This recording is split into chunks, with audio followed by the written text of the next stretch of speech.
All right, guys. Our next guest is no stranger to the show. Easily the most controversial in the UFC's welterweight division. The man who brings chaos. He suggested last week that we do a weekly segment, and what better time than right now after UFC 251.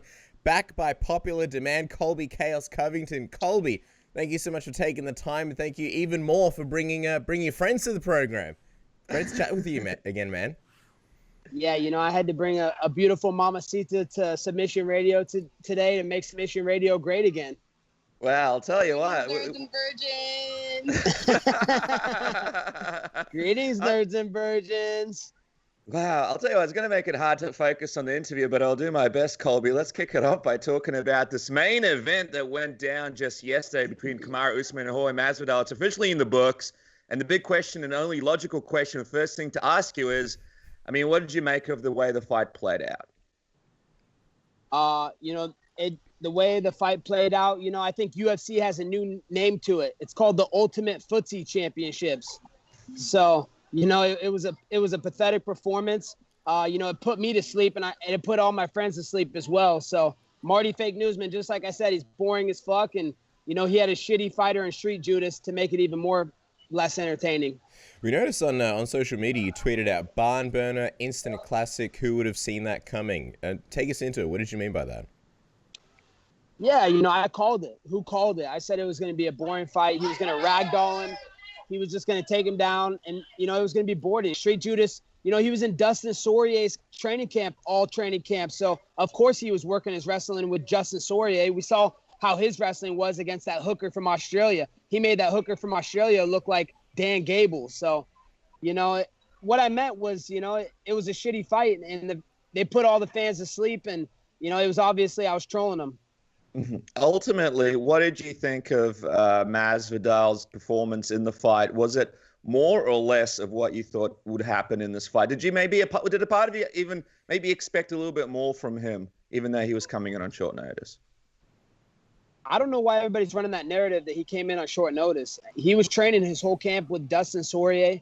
He's been training for the last 6-7 months on his little fight island. He should have went to Telemundo and done the cornhole championships over there and reinvented himself, because last time he said he was on that island, he came back and, he was knocking people out and nobody could stop him. So, what I thought was, what I called. I should be taking my victory lap around the pool right now. What am I doing here on Submission Radio? I should be running around exactly how I told it.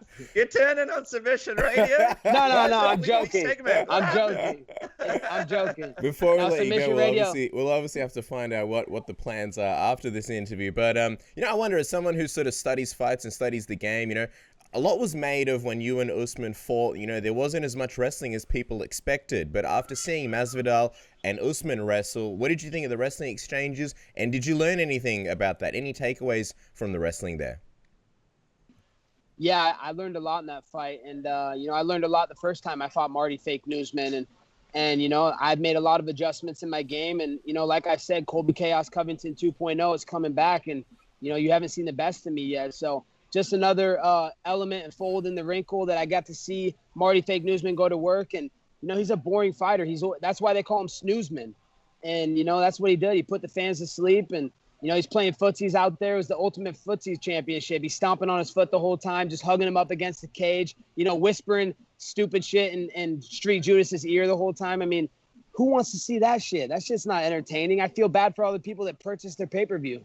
I guess the other interesting thing is that you and Masvidal, you've had a lot of mat time together, both sort of in the gym and when you guys were roommates. So the way Usman wrestled Masvidal, how would you compare that to when you and Masvidal used to wrestle back in training and, around the house and everywhere? Yeah, I would compare that. There's levels to this shit, and Marty Fake Newsman is not on my level. And that's why I'm a little upset that I didn't wrestle him the first time, because I know he's not on my level wrestling, but I wanted to prove a point in that fight. I wanted to knock him out unconscious. But, seeing that fight and how much he struggled to take down the Street Judas, that's pathetic, dude. Street Judas was getting taken down by lightweights, by featherweights, by bantamweights, and a Sun Sao. He's been beat by everybody under the moon with double-digit losses, like 15 losses, so from people you never heard of. So the fact that Marty was struggling so much in the takedowns, and I've trained with Street Judas before, I know how bad he is with wrestling. You could blow wind at him and he'll fall over and be taken down. So to see Marty struggle so much showed me, you know, how bad Marty is at wrestling. There's a reason he was D2 and I was D1. And when I fight him in the next fight, you know, he's going to be exposed, and I'll expose his wrestling. There's obviously Usman was able to win, and a lot of people giving him credit for that. But there's also a lot of fans who were disappointed by the fight. Do you believe his stock goes up or down after the fight that you saw this past weekend? Oh, without a doubt, his stock went way down. No one wants to watch it. Who's going to pay $50 on pay-per-view or $60 on pay-per-view to watch that again, to watch an ultimate footsie champion, a guy taking a guy down and holding him? And what I think's even more funny is the ref in the fight was the same ref, the same corrupt piece of shit, that square-headed fuck from England, Mark Goddard. How the fuck does he get the same ref every single title fight? It makes no sense. And Mark was letting him be boring. You know, he was letting him sit and guard and do nothing. He wasn't punching, doing any activities. So, you know, it was pathetic to watch. And, you know, I don't think any fan's going to pay their hard-earned money to ever watch Marty Fake Newsman fight again. Last time we spoke to you, Colby, you were obviously gunning for that fight. You wanted to fight Usman. You wanted that rematch. I'm just curious, what was it like for you sort of watching Jorge in that fight, watching that fight play out? I imagine it would have been a little bit weird watching the fight that you were sort of gunning for, and did a part of you feel like that should have been you in there this past weekend? Yeah, definitely a part of me felt like it should have been me. I mean, the fans want to see me fight him again. And, you know, it's the fight that makes the most sense, you know, like being Marty Fake Newsman. If I would have won the last fight like that, I would never accept taking a win like that. Cause that's not a win. That was corruption. I'm not going to fake foul calls and fake nut shots and fake eye pokes and all the controversy there was with the finish. I stood right up. I was like, dude, I'm not finished. What are you talking about, dude? I slipped on a banana peel. I was fine. You know, I was completely coherent and responding to the shots. I was defending the back of my head intelligently. So to take a win like that and never want to redo it, Marty Fake Newsman's a coward and he's a little bitch. And you know, we're going to find out if he wants, you know, to settle this like real men should, and we need to do round 2. Ultimately, Masvidal said that he thinks the UFC offered you the fight, but you didn't take it. Did the UFC ever actually offer you this fight properly that happened this past weekend? Did they actually put an offer out in front of you to take that fight? No, that's fake news. That never happened. You know, I offered to fight, and, you know, I was willing to step up, and I was serious about it. I was training all training camp, you know, like it was my own training camp. So I made a lot of gains this training camp. I was preparing like I was going to fight the whole time in case either guy was going to get injured. I was ready to step in.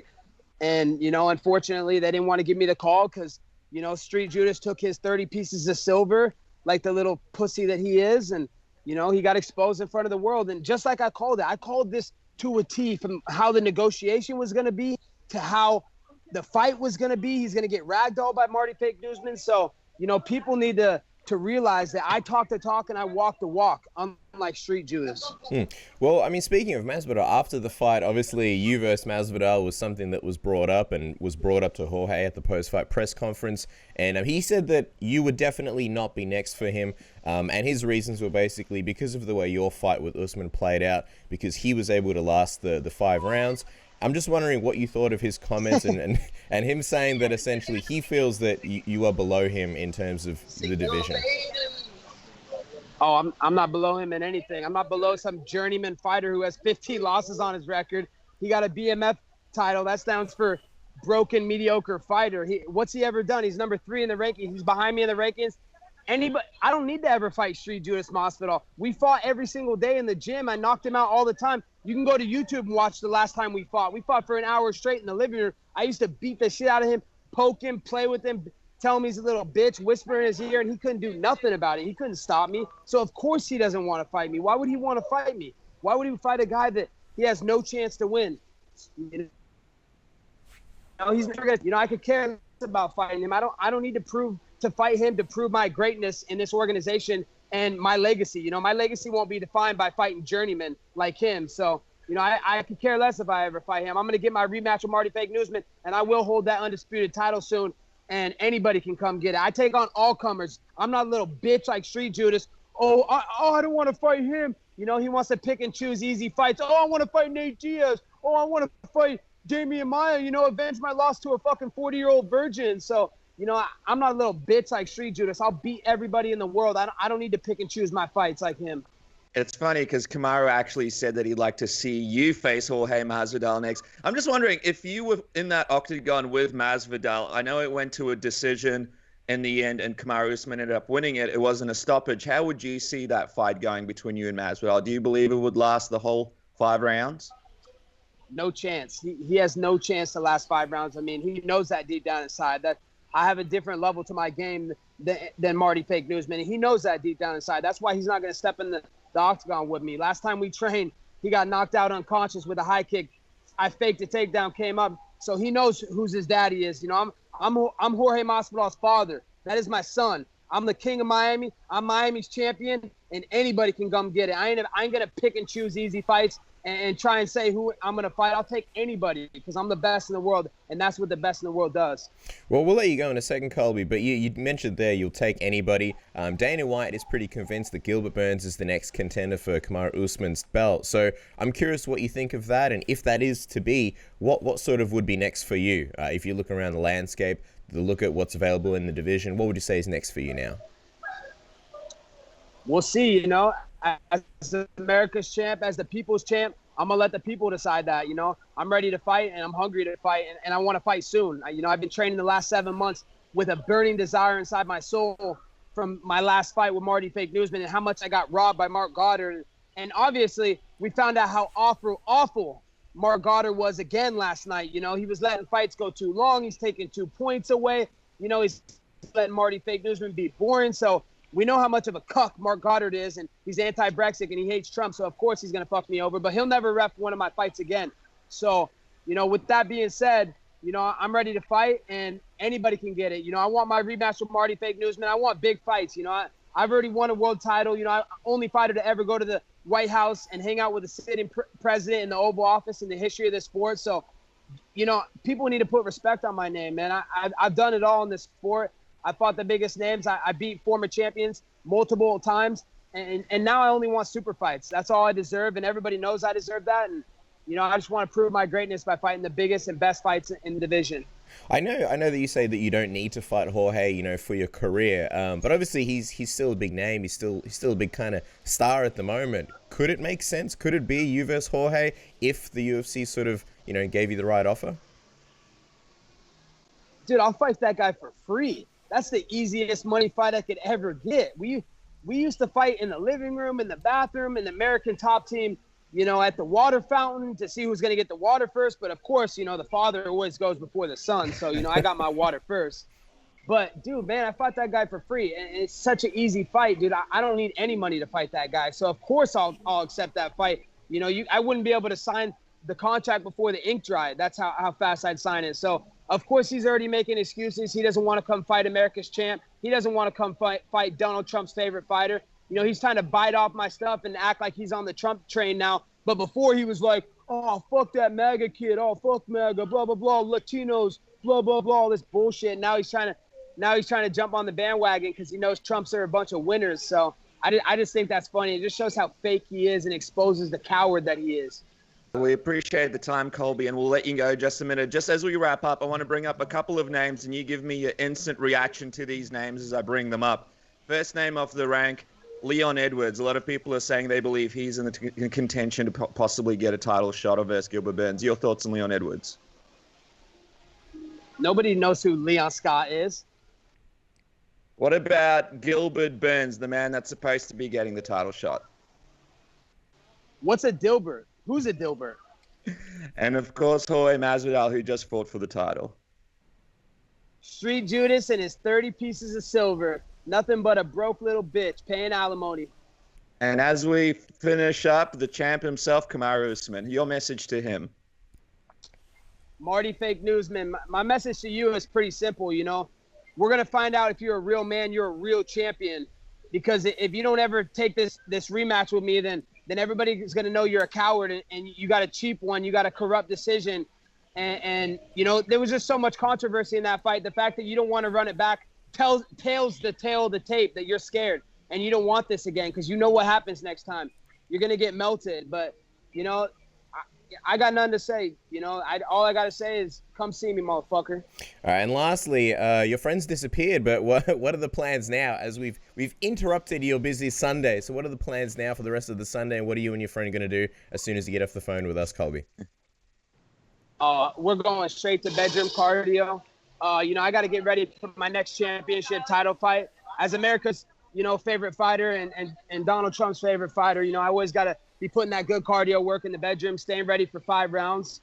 So we're going to go, up in our bedroom and, do the work and have some fun and live the dream. I'm, thankful for Donald Trump for making, this country so great and giving us so much opportunity here. And I'm going to go live it up and enjoy it.